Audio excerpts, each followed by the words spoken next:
tentang rangkaian bangun jam 00 sampai jam 00 lagi ya. Jadi sesuai arahan gurunya ya, ilmu RDAY tentang ibadah ekstrim ya. Yang pertama ya, Bapak Ibu simak baik-baik ya.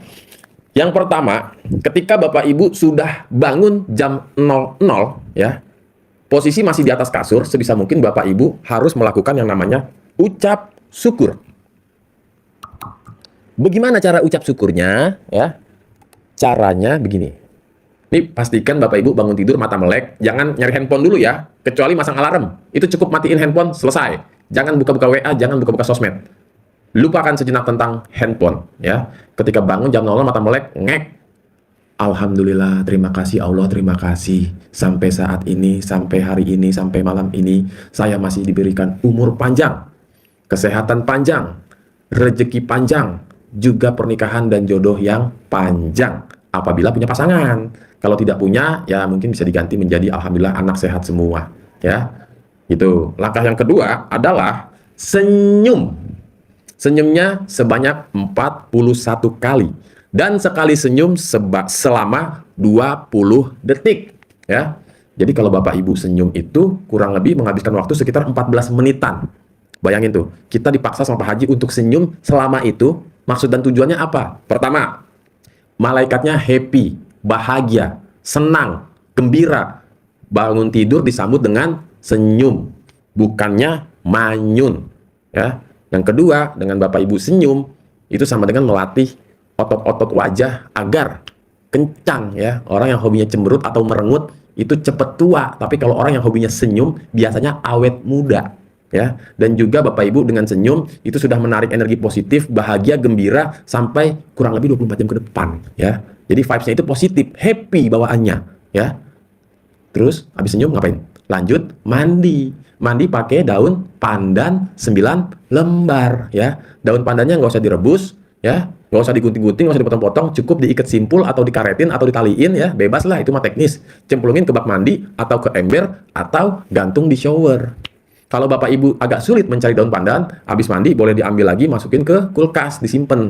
Mau mandi cemplungin lagi. Saya mah di rumah gampang nyari daun pandan, saya banyak tuh di kebun. Ya udah, cemplungin aja di bak mandi ya, berhari-hari. Apabila udah menjelang layu atau menjelang coklat, diganti ya.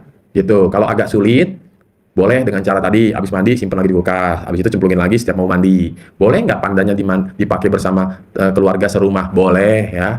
Boleh nggak daun pandannya direbus dulu? Kalau bisa jangan, boros ya kan. Nanti Bapak Ibu tiap hari beli pandan, tapi kalau mau ya terserah ya. Dan Bapak Ibu ingat, jangan pernah sekali-sekali pakai pasta pandan. Nanti badannya Bapak Ibu semua itu jadi warna hijau, udah kayak kue klepon ya. Jangan, oke? Dan bagi yang nggak kuat air dingin, boleh pakai air anget. Jangan sekali-sekali nyobain mandi pakai air panas. Takutnya kulit Bapak Ibu melepuh ya. Maksudnya tuh kita masak air di panci, udah menggolak, udah mendidih, campur dah air dingin, jadilah air anget ya. Gitu Bapak Ibu ya. Jadi sekali lagi, cemplungin di bak mandi atau di ember atau gantung di shower. Biar air showernya itu ya terkena pandannya. Oke? Saya rasa cukup jelas ya sampai mandi pandan. Beres mandi pandan, Bapak Ibu lanjut apa?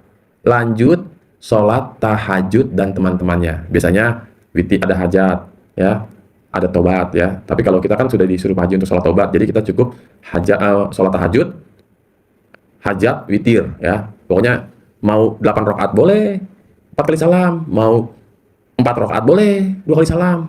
Makin banyak makin bagus lah ya. Nah, Bapak Ibu, khusus tamu-tamu atau pasien yang baru pertama kali ingin mempraktekkan ilmu RDAY ya. Sepemahaman saya nih, Pak Haji menyuruh kita untuk melakukan pertaubatan tanpa busana ya. Ini bisa disebut namanya pertobatan RDAY. Karena kayaknya nggak pernah ada tuh di mana-mana tuh. Saya baru tahunya Pak Haji menjelaskan untuk kita melakukan ini ya dalam rangka yang pasti Bapak Ibu, pertobatan yang dimaksud ini bukan mandi tobat, bukan sholat tobat ya. Sekali lagi, ini bukan tentang mandi tobat ataupun sholat tobat. Karena sholat tidak ada yang namanya tidak menggunakan busana ya. Sholat itu wajib menutup aurat ya, aurat. Jadi sekali lagi Bapak Ibu, pertaubatan telanjang ya alias tanpa busana ini dilakukan khusus yang baru pertama kali mau praktekin ilmu RDAY. Adapun Bapak Ibu sudah menyimak seminggu, 2 minggu, atau sudah praktekin sebulan, 2 bulan, atau baru seminggu, 2 minggu, kok saya baru tahu ya? Nggak pernah saya dengar Pak Haji nyuruh begini. Nah, Bapak Ibu simak YouTube-nya RDAY sebanyak mungkin. Pasti pernah ada bahasan tentang pertaubatan ini, ya, pertaubatan RDAY.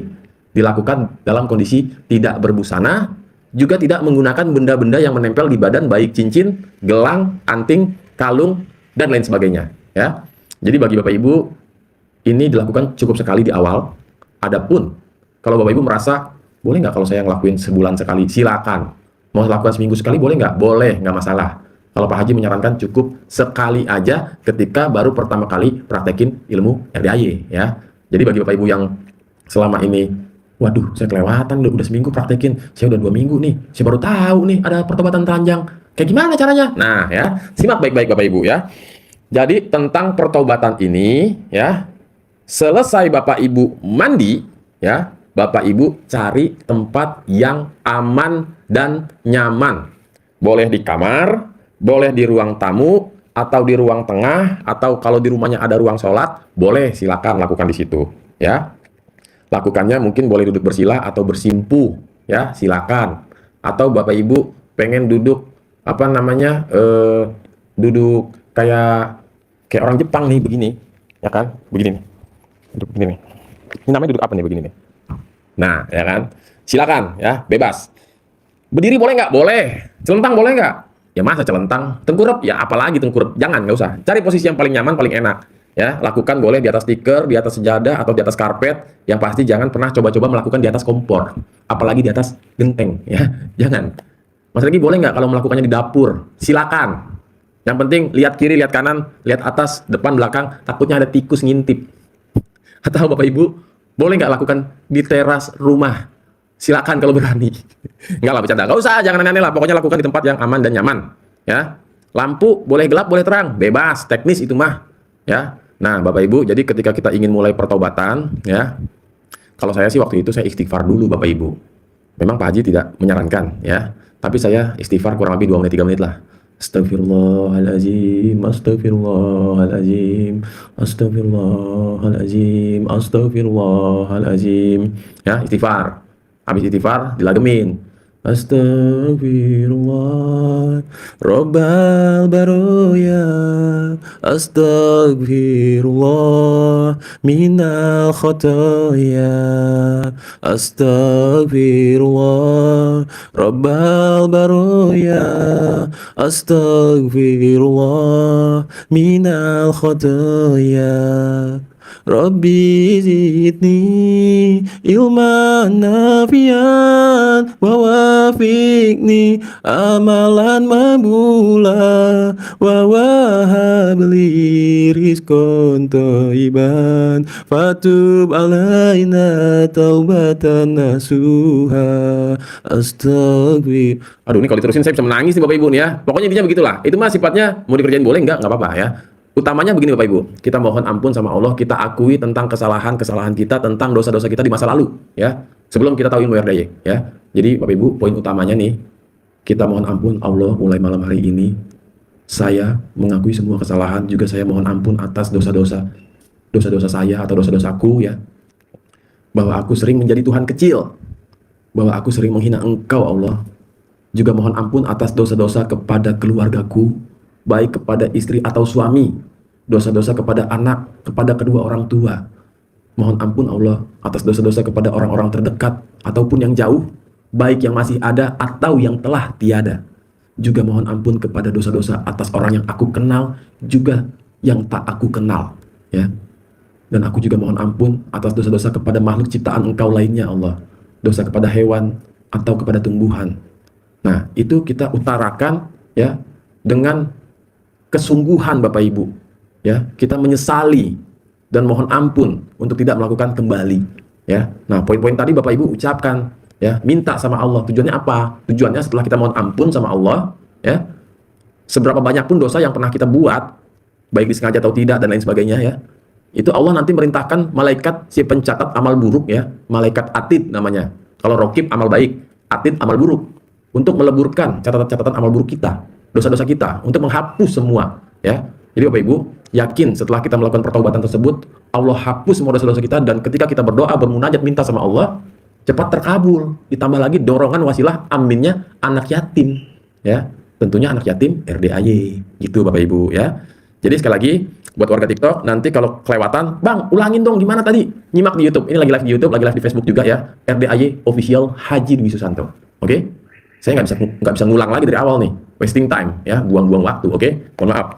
Pokoknya bisa nyimak di YouTube-nya RDAY Official Haji Dwi Susanto yang subscribernya 400.000 lebih ya, udah menjelang 500.000 ya. Bagi para penonton jangan lupa subscribe dulu dong ya, biar abangnya semangat nih ngejelasin tentang rangkaian ibadah ekstrim. Beres pertobatan, Bapak Ibu lanjut baca Quran ya. Baca Qurannya paksain 12 juz. Kalau nggak bisa 12 juz gimana? Sanggupnya berapa? 6 juz. Ya udah ya, yang penting paksain. Saya belum bisa 6 juz, baru sanggup 3 juz. Nggak apa-apa. Yang penting mulai. Kerjain, laksanakan, lakukan. Ya. Saya baru kuatnya 2 juz. Ora opo-opo. Paling enggak 2 juz kali 15 malam sama dengan hatam. Ya. Saya baru sanggupnya 1 juz. Saya belum lancar-lancar banget baca Quran. It's okay. Setidaknya dalam waktu 30 hari atau sebulan hatam. Ya. Gitu. Jadi Bapak Ibu, tidak ada alasan untuk tidak membaca Quran di tengah malam. Saya nggak bisa baca Quran huruf Arab, beli Al-Quran huruf Latin. Ya, jadi sekali lagi tidak ada alasan untuk tidak membaca Al-Quran. Ya, oke. Kita lanjut ke berikutnya. Nah, baca Quran ini stop ketika menjelang azan subuh. Ya, Bapak Ibu silakan melaksanakan sholat fardu ya, sholat subuh. Beres sholat subuh, lanjut lagi sampai matahari terbit. Antara sekitar pukul 5.30 alias setengah 6 ya. Nah, beres itu Bapak Ibu silakan melakukan kegiatan aktivitas normal pada umumnya. Yang kerja mah kerja, ibu rumah tangga antara anak sekolah, masak, belanja ke pasar, atau ada yang dagang, sok bebas ya. Nah, adapun ya Bapak Ibu, Pak Haji menyarankan kita juga untuk melakukan sholat tobat sebanyak berapa rakaat? 60 kali salam ya. Berarti 1 kali salam sama dengan 2 rakaat. Berarti 68 kali 2 sama dengan 130 berapa? 4. Bener nggak? 68 kali 2 kali 2. Oh salah, 136, maaf ya. Kurang 1. Nah, jadi Bapak Ibu itu terbagi ya. Yang pertama, kalau kita melihat sifat 18, ini Bapak Ibu bisa cek di kolom deskripsi ya. Warga YouTube ada di kolom deskripsi atau di pin komen biasanya. Warga Facebook atau TikTok bisa cek di VT-VT-nya ya. Karena pernah saya upload tentang 18 sifat ini ya. Intinya mah 18 sifat ini tersebar di mana-mana. Jadi 68 kali salam itu meliputi ya. 18 sifat ini sama dengan 18 kali salam dikerjakan dari selesai sholat maghrib sampai menjelang sholat isya. Ya, Bapak Ibu baca surat yang keduanya nggak usah yang panjang-panjang, yang ringkas aja. Kulhu ke atau ina atau apalah gitu, sifatnya yang pendek-pendek aja, Anas, Ahad gitu. Nah, terus Bapak Ibu ya, tentang niatnya, saya niat sholat sunnah tobat 2 rakaat karena saya sering gundah ya. Saya niat sholat sunnah 2 rakaat karena Allah Ta'ala, karena saya sering gundah. Yang pertama disebut karena sering gundah. Yang kedua karena saya sering suka gelisah. Yang ketiga, saya niat sholat sunnah 2 rakaat karena Allah Ta'ala, karena saya suka murung, karena saya suka sedih. Sampai 18, karena saya suka muka suntuk. Ya, itu khusus yang 18 dikerjakan dari habis maghrib sampai menjelang isya. Adapun yang 50 kali salamnya itu, dari 18 sifat ini, Bapak Ibu, ya, coba dilihat, mana yang paling dominan, 5 yang paling dominan. Contoh, kalau saya misalkan ya, saya ini adalah nomor 6, jengkel. Ya. Nomor 8, kepancing jengkel. 6, 8, mungkin saya bawel lah ya, bawel kategorinya nih, cerewet juga ya. Tapi cerewetnya itu dalam artian, ya udahlah pokoknya anggap aja masuk nih ke 2 poin ini nih. 7, 8, 9, 10, 6, 8, 9, 10, sama 13, komen, ya kan. Suka nyeletuk, komen tuh sebenarnya nyeletuk ya, kayak ngelihat orang miring dikit. Itu kenapa sih orang miring? Ngelihat orang pakai celananya kurang bahan. Astaga, itu orang kayak kurang bahan celananya, kayak nggak mampu aja beli celana yang kayak gitu komen namanya tuh ya. Ada di mata kita salah dikit, mulut bawahnya pengen nyeletuk, komen ya gitu. Nah, sholat 10 kali salam ya atas sifat jengkel. saya sholat sunat 2 rakaat, saya sholat sunat taubat 2 rakaat karena Allah Ta'ala, karena saya hobi jengkel, sering jengkel, ya. Allahu Akbar. Nah, itu dilakukan 10 kali salam. Bapak Ibu boleh dilakukan waktu duha atau jam 8, jam 7, 8, 9, 10, 11, ya, menjelang zuhur, ya, atau di waktu duha 10 kali salam. Nanti menjelang zuhur 10 kali salam tentang kepancing jengkel niatnya. Baru habis zuhur tambah lagi 10 kali salam tentang hobi bawel, ya. Habis asar kan kita nggak boleh apa? Nggak boleh sholat, ya. Adapun sebelum asar, pokoknya Bapak Ibu kerjain, ya, bebas. Mau teknisnya, saya mau 20 kali salam dulu ya. Jengkel 10, kepancing jengkel 10. Nanti habis zuhur 20 kali lagi dah, ya kan? Sisanya habis isya, gitu. Bebas, teknis. Itu bagaimana enaknya Bapak Ibu aja, ya. Atur bagaimana baiknya, ya. Gitu. Intinya habis sholat isya, lanjut sholat taubat, setelah itu bobo, paksain molor alias sleeping beauty, ya. Jangan keluyuran, jangan kelayaban, jangan banyak alasan belum bisa tidur. Paksain tidur. Gimana caranya? Masuk kamar, kunci pintu, matiin lampu, buka YouTube, setel musik biar tidur cepet. Musik-musik yang enak atau setelan alunan ngaji atau apalah, ya. Jangan dipegang HP-nya, geletakin aja, ya. Nanti lama-lama tidur sendiri. Yang penting kita merem sambil ngayal jadi orang kaya. Waduh, enak bener nih. Duit banyak lagi nih, ya kan. Banyak lagi ngitung domba. 1, 2, 3, 4. Molor, ya kan. Jadi nggak ada alasan untuk saya nggak bisa tidur Pak Haji, saya insom apa segala macam. Bapak Ibu melakukan rangkaian ibadah dari jam 00 itu sampai matahari terbit itu lumayan menguras energi, ya. Jadi Bapak Ibu harus fresh dengan cara tidur dulu biar badan enak, biar mata nggak ngantuk. Jadinya kagak ada alasan pegel, ngantuk, capek, ya. Ini bagi yang pengen maksain aja, ya. Ini tidak berlaku untuk yang nggak maksain, nggak mau maksain. Kita no comment. Untuk yang terlalu banyak alasan, skip, ya. Ini bagi yang emang oke, mulai malam hari ini saya akan paksain. Oke, saya mau tidur dulu sekarang, ya. Kalau bisa jangan bablas tidurnya, ya. Nah, udah kita melakukan sholat tobat, jangan lupa kita apa? Baca alhamdulillah yang 999 kali 27 putaran dalam sehari semalam. Nah, tentang zikir alhamdulillah, ya, ini Bapak Ibu bisa lakukan kapan aja, di mana aja. Tapi jangan lakukan di kamar mandi, ya. Mohon maaf nih lagi BAB, alhamdulillah, jangan, bukan adabnya, ya. Dalam kamar mandi kita nggak boleh ngucap-ngucap ayat suci, ya, gitu. Kalimat-kalimat Allah nggak boleh, ya, gitu. Adabnya seperti itu. Boleh nggak saya lagi perjalanan nyetir, ya kan? Biasanya kan saya suka dengerin musik, ya. Tapi saya ganti zikir alhamdulillah, silakan. Boleh nggak kalau lagi dalam perjalanan atau lagi dalam ngantri di bank, saya ucap alhamdulillah, boleh, ya. Jadi sekali lagi Bapak Ibu, ya, tentang zikir alhamdulillah itu lakukan di mana saja, ya, tentunya selain di toilet, ya, kapan aja, ya, dalam kondisi apapun, ya, Bapak Ibu ucapkan alhamdulillah, tentunya 999 kali 27 sampai 999 ucap hajat dulu. Udah 999 nih, biasanya pakai tasbih digital kan, ucap hajat dulu. Utang saya bulan ini lunas, utang saya 2 miliar bulan ini juga lunas, tanpa nyicil, tanpa bayar, tanpa jual aset.